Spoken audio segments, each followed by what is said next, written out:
Hello, Kachi. As always, catch it. Good morning. Good morning, Dr. Abati. Good morning, Tundun. Good morning, Rufai. Good morning, viewers. Let's take a look at what's trending today. Morning. Now, the National Industrial Court in Abuja has ordered the National Association of Resident Doctors to suspend its nationwide strike. The doctors embarked on the strike on the 1st of August over irregular payment of salaries, amongst some other issues. Now, the federal government instituted the suit against the association after several efforts to dialogue had failed. It then asked the court for an order of interlocutory injunction, restraining the doctors from continuing with the strike. Now, Justice John Targema has asked all parties in the suit to suspend all forms of hostilities and maintain status quo pending the hearing and determination of the substantive motion. Now, the case has been adjourned to the 15th of September. Now, there's been a lot of reactions, to this judgment given, especially the use of the term hostilities, because then you ask yourself, the very fact that these people have not been paid, isn't that in itself a hostility? The health ministry stated that this strike, which began on the 2nd of August tentatively, was contrary to Section 41 of the Trade Disputes Act. Now, the dispute is over the sum of about 5.42 billion naira meant for the residency training for 2020 and 2021. And then, of course, the 2015 and 2016 cumulative salaries and promotional arrears amounting to about 28 billion naira. The national president of NARD, that's Dr. Uyilawa Okwa-Ihesuyi, has been very passionate in addressing this issue, and it's understandably, and he believes that the strike continues because he's asking, if someone has not been paid for 19 months or 4 months, how does a person feed? How do they survive? But then again, on the back end is the people suffering. We've seen a situation of a young man who came out to say he lost his cousin in August as well, who was dealing with hepatitis B as a result of the fact that he did not have the adequate medical attention that he needed to treat his disease. So while the two giants are fighting, it's the grass that truly suffers.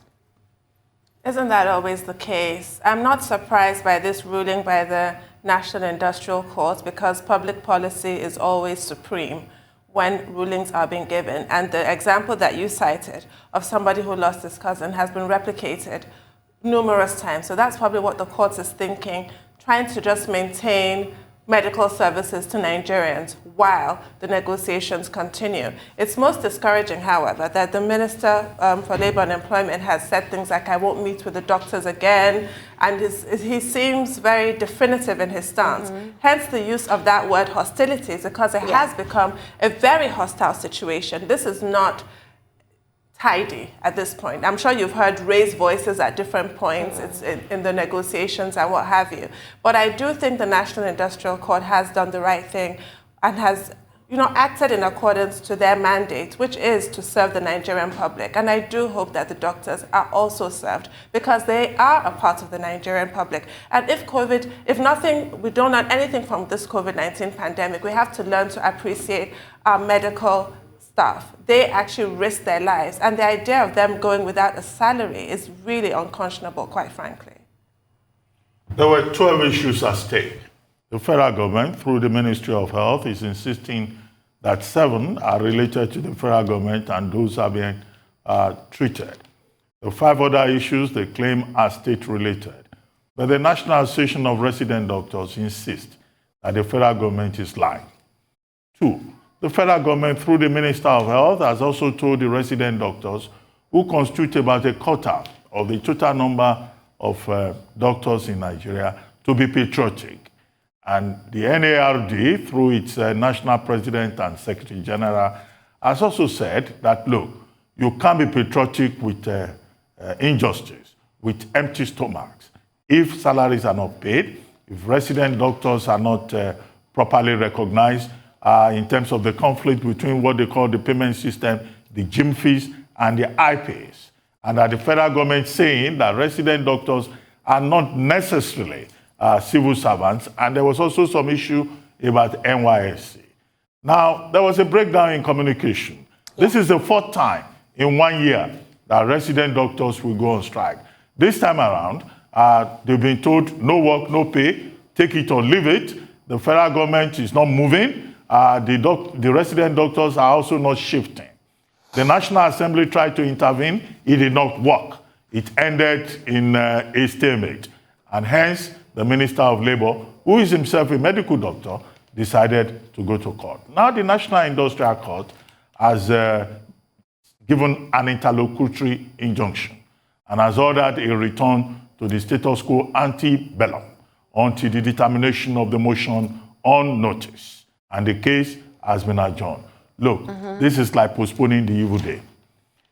If the federal government and the state governments do not address the concerns of the doctors, we'll continue to have this problem. They will go to court, yes, the court will rule tomorrow. The same NARD, or maybe next year, will come again with other issues.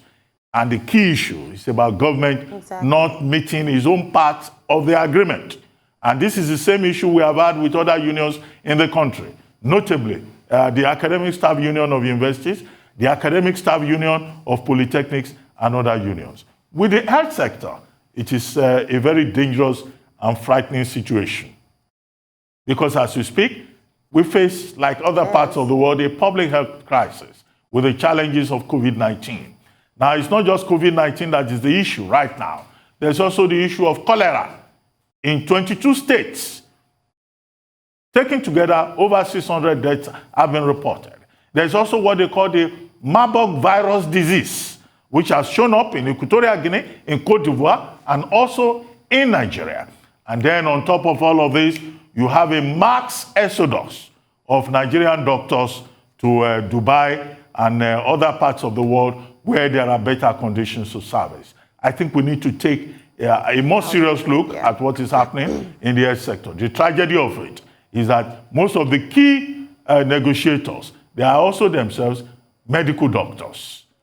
The Minister of Health, the Minister of State, the Minister of Labor, and yet it's so difficult to find a way to address the concerns of doctors. If doctors cannot, in government and out of government, address their own concerns within the Nigerian space, is it when tomorrow we begin to appoint economists as health ministers that the problem will be solved? So for me, it's the way we amazingly play politics with everything in this country that startles me. Health will play politics, education will play politics, anything will play politics. Just like the minister played politics with the fact that there's no big deal about doctors leaving this country. And 4,000 doctors have left in the space of 3 to 4 years. This same minister went on television and said there's no big deal about doctors living in droves in this country. So now, the welfare of resident doctors, we're playing politics with it. We've done our part. We keep playing politics. Nobody thought of reviewing things like hazard allowance all this while until COVID-19 came. We keep playing politics with everything. We have one of the worst healthcare sector in the world. The Afghanistan we're all looking at on television, I can bet the healthcare system of Afghanistan is even better than Nigeria, because Nigeria had the third or the fourth. Yeah, I can hear you. Can you hear me? Yes, it did. I was scared. Okay. Okay, please do. Thank you. No, but it's true. Nigeria has the third or the fourth worst healthcare system in the world when you check the rankings. So I'm sure Afghanistan even probably has a better healthcare system than Nigeria. And I wouldn't be surprised if that's the case. We've not invested in healthcare, and the doctors just need a little to survive. You can't give it to them. This is what will happen. This set of resident doctors, just wait till they finish their training. They'll be out of this country in no time. I'm sure most of them are already writing PLAB. Now, the doctor-to-patient ratio is low in the country, and it will only continue. But the question is, how long are we going to play politics with the life of the people? Because for them, it's easy. They have doctors they've used in the UK for over 40 years, so they can always go to those doctors. How about us that don't even have visas to go to the UK in the first place? Quite honestly, it's against everything logical you can think of: natural justice, good conscience, equity. It's just purely evil, to be honest. Well, let's move on to another situation where, for the fourth time In 8 months, the electricity grid in Nigeria has collapsed, causing a nationwide blackout. Now, the electricity distribution companies in the country had notified their respective customers of the development on social media. According to reports, some discos, however, resumed electricity supply around 7 p.m. following a restoration of power to the grid. Now, the electricity grid had earlier collapsed in February, and then in May, and then July of this year. And of course, in August, it's happening again. And then we ask ourselves, did we learn anything from the first or from the second? Is this a problem that's beyond us? Is this a problem that we could have fixed the first, second, or even the third time? Or maybe we need to wait until it finally crashes before, of course, something will be done. Can we just unbundle TCN already? I mean, I think the theme this morning, Kachi, with your stories, is these Gordian knots that we have in Nigerian public administration, industrial action and grid collapse. This is, I think, the 127th time the grid has collapsed in the past 7 years. So yeah, that even puts it into worse context than the 4th time this year. And their plan is something to do with not having a spinning reserve. So we always are able to identify the root causes of the problem, but to actually effect a solution seems to confound those in authority. It all confounds me too, this lack of competence in this area. We've talked about unbundling TCN. We've had several guests, even on this show, coming to discuss that. And yet NERC has not done that, and I wonder why. And now we have this other, one more embarrassing statistic to add to the list in this country. Words fail me, honestly. Okay, I think perhaps it's just by some kind of coincidence that yesterday we had a conversation with Kola Additional, the chairman of Ex-Bbnaija Electricity Distribution Company. And one of the points that he made is about the infrastructure deficit in the electricity sector in Nigeria. We have a national grid, right? Why should we have a national grid? A national grid which in terms of the structure itself is old, is weak, is dilapidated, and every time it collapses. 4th time this year, as you have pointed out, in February, in May, in July, and also now. Now look at the implications in terms of costs, not just to families and businesses, but also to the discos themselves and the amount of revenue that they can get now that we talk about metering. So if the grid collapses, you lose revenue, other users of electricity are in a bad place. So what do? We need to upgrade the electricity infrastructure. 2, there has also been a call for grid expansion, the expansion of the grid itself. When are we going to decentralize it?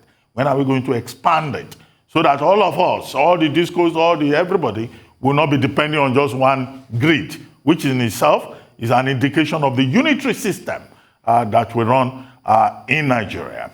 And then 2, are we going to look for alternatives? Alternatives in terms of renewable energy, in terms of other options that are available to Nigerians. However, when that grid collapsed at 1 p.m. Yesterday, for me, the only positive that came out of it, as in the previous 3 instances this year, is the fact that the Kaduna Electric, the Ikeja Electric, the Eco Disco, issued statements informing customers and apologizing. And anytime I see those apology notes, I'm excited because in Nigeria, nobody apologizes for anything. Even the airlines, when you go to the airport, they detain you for like 5-6 hours, and all the airline officials are like, well, just deal with it. But we see these distribution companies these days now coming up with these statements. They will apologize, and when power is restored, they will send you WhatsApp messages and say, we have restored the electricity and all of that. I think that is nice in a country where there's arrogance at all levels in terms of service delivery, and there is no great emphasis on the quality of service that is offered, either in the private sector or in the political arena. So the fact that we even talk about the grid system in Nigeria at this point in time, a unitary grid system, is indicative of our backwardness.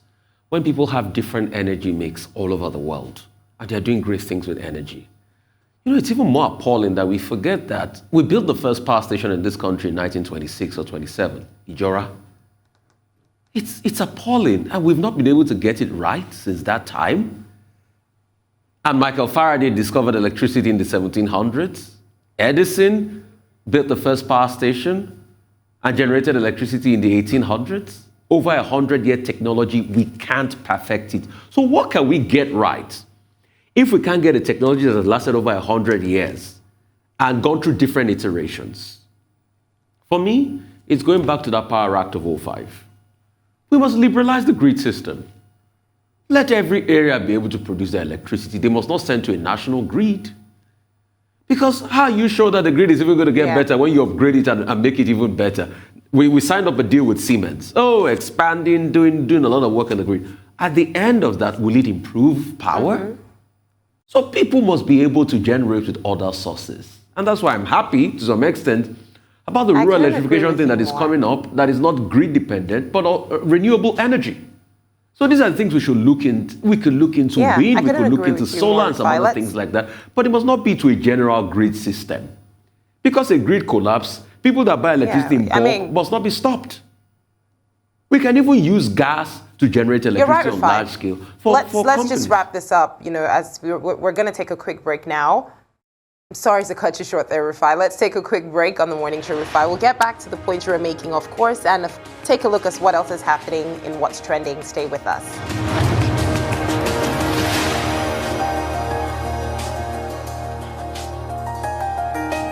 Welcome back to the morning show here on Arise News. We're taking a look at the trending topics today. Rufai, I'm going to let you briefly land on the point you were trying to make before we take the next story. Yeah, Dad, pretty much said it all. Thank you. So we can move to the next story. Yeah. All right, then. Thank you. Well, I really hate to be the bearer of bad news today, but in another pathetic situation, Timduna, sorry, I wish I had something exciting to share. Nigeria's anti-graft agency, the Economic and Financial Crimes Commission, has opened up on why they broke into the house of a Nigerian and, of course, a reality TV star, Dorothy Batcho. Now, quite honestly, this could have happened to anybody. But it's the defense towards what they did that makes this case so annoying. Now, the EFCC spokesman said its operatives had knocked on the door to Dorothy's Lekki house in Lagos to execute a search warrant in its hunt for crime suspects who apparently had run into the estate. Now, according to the statement, the commission also said its operatives were, however, denied entry into the flat, prompting them to force their way into the apartment. Now, Dorothy on social media alleged that EFCC operatives broke down her door to gain entry into her house at 4:45 a.m. on Monday. And she said she was in her room. She had to run out almost naked to find out who exactly had run into her apartment. And then they actually told her, that, she should lock her doors, the door that had been broken down already, because they were trying to find some people who had, run into the estate. They came in with a bend, and it was the lackadaisical attitude in which they tried to respond to this. And she said she was terrified. Her mom was having a panic attack. I mean, imagine if there was somebody who was hypertensive living in that home. We've seen this happen one too many times. Reminds me of the situation with Breonna Taylor. Thankfully, there was no situation where somebody out of that fear resulted into maybe wanting to attack or something. Imagine how that could have gone down. It's a very sad situation, honestly. You're so right. I also recall the tragic murder of Breonna Taylor in her own home, when the police came into her house, barged in, and shot her dead in her own home. And I cannot imagine how terrifying that experience must have been for the occupants in that house. You may recall in May, there was a story that made the rounds of fake EFCC officials turning up to somebody's residence in Lagos with a fake court order that had been forged in the Mushin Magistrate Court, and they came with a real police officer, so that gave them sort of credence. They came with a fake ID. They were fully prepared, and it turned out to be fake. So at this point, what do we do? How does anybody know? And as this story has made it to what's trending, it is trending. And all we're doing now is giving ideas to armed robbers. They're going to come banging on people's doors saying EFCC, then you let them in, and goodness knows what happened. That instinct that the occupants of Dorothy's home had is perfectly natural. You don't know who these people are. Of course you're not going to open the door. Then they now break down her door. That's damage to her door, rather than an apology and compensation for the door, or repairs to the door. they tell the public that she was lying. I think that's actually beyond the pale at this point. How can you tell the public that she was lying about her account in order to sort of completely abdicate themselves of responsibility? The next thing is to finger point. It's a really highly disturbing story. And there was nobody in her apartment that was arrested. The people who were arrested happened to live in the same building as her, so they really had no business at her doorstep in the first case. Okay. The EFCC has tried to respond to some of these issues. First, they claim that certain persons who were involved in advance fee fraud or some form of fraud were arrested in that particular building. It's a block of apartments, and that Dorothy Bacho lives in that block of apartments in Lekki. They claim that in this particular instance, she was not even at home, and that what she's doing is using her celebrity status to blackmail the EFCC. So technically, it's Dorothy Bacho, the runner-up in Ex-Bbnaija last year. It's a word against that of the EFCC. But the public has every reason to be concerned. Now, the issue is this: should the EFCC have stormed the place at night? You'll recall that in the case of Sunday Igboho, his residence was also attacked at night by agents of the state. Now, the defense that is offered by the various security agencies has to do with search warrant. The EFCC insists that it had a search warrant. Now, if you have a search warrant under the criminal procedure or under the criminal, what is it called? The Criminal Code Act, then, of course, you have a legal reason to go and arrest someone. But should you do it at 4 a.m.?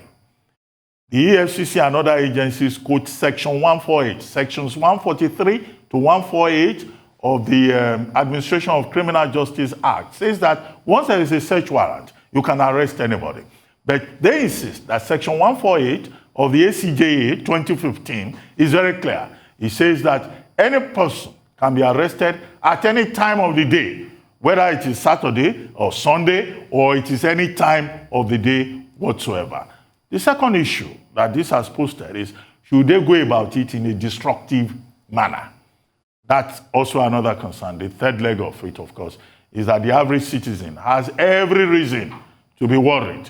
If you are sleeping in your house at night, and then people come very early in the morning, even if they tell you that it's a search warrant, in a season of kidnapping, in a season of armed robbery and assault, I mean, you are likely to have this doubt that maybe this is an armed robbery attack. And now that we hear that even officials of the SSS and officials of the EFCC, that there are ghosts presenting themselves in such a manner. So this is all part of the problem of Nigeria. Nobody trusts anybody. And in any case, if there is a search warrant, it should be properly communicated to you. It's not somebody knocking on your door, at 4 a.m. So these are some of the concerns, and I think that perhaps with these challenges that we face, there may be need to take a second look at the relevant laws. There's a law that says a justice of the peace can issue a search warrant. A magistrate can issue a search warrant. A court can also issue a search warrant under the ACJA 2015. But at what time? This is a contentious part of Section 148 of the Administration of Criminal Justice Act. I mean, when are we going to stop being backward in this country? Because you see, everything it marvels me every time. And when you bring these stories, Kachi, you see, can't EFCC use technology to track the people that they're after and go in there and do a clean job rather than go to harass other Nigerians? Because they will arrest them, they will take them to court, they will still lose the case in court. What's the win rate of EFCC cases in court? Because there's no, proper intelligence. I mean, everybody was in awe at how the FBI did its intelligence work. In the case of Hush Puppy, and now they are tracked him for so many years, they have followed him, they know bank transactions and things like that. But here, haphazard work, no technology done. You wonder the imputes given to them, the government money given to them to chase corruption, how are they doing it? Then you harass innocent Nigerians. Then you go on and you put a rebuttal case against them and say they are lying. Why did they break into a house in the first place? Was Dorothy's house the house they were looking for? It shows how untidy things are. When you speak now, it just shows Nigeria in a bad light. This is supposed to be a crack team of the most intelligent people in the force in this country that can, face cyber crimes. And they do a very haphazard job this way. It's just, what's really going on? What's going on? This could have been done better. You could have tracked the people you were looking for and do a clean job without the people, other neighbors even knowing about it. They owe this lady an apology, not that rebuttal letter they wrote. That's wrong. You invaded her privacy. You broke her door. You could have given her panic attacks. You could have killed her. Please, just like Dr. Abati was saying, in a very arrogant country, just come down and say, oh, sorry, we apologize to you, Ms. Dorothy. We're trying to do this operation and it went south. That will have just stopped the matter. Not that's how fraudsters do celebrity. Because when you even look at it critically, is everybody a thief in this country? No. So you should go after the people you're looking for, not generalize. Well, Thank you very much, Kachi. But the EFCC insists that whatever may have happened, they ended up arresting 9 crime suspects in that block of apartments. Maybe, yes, they should have used technology to determine the exact apartment instead of going from room to room and, confronting women who are naked and sleeping, in their rooms. But in any case, thank you very much, Kachi. We'll continue to.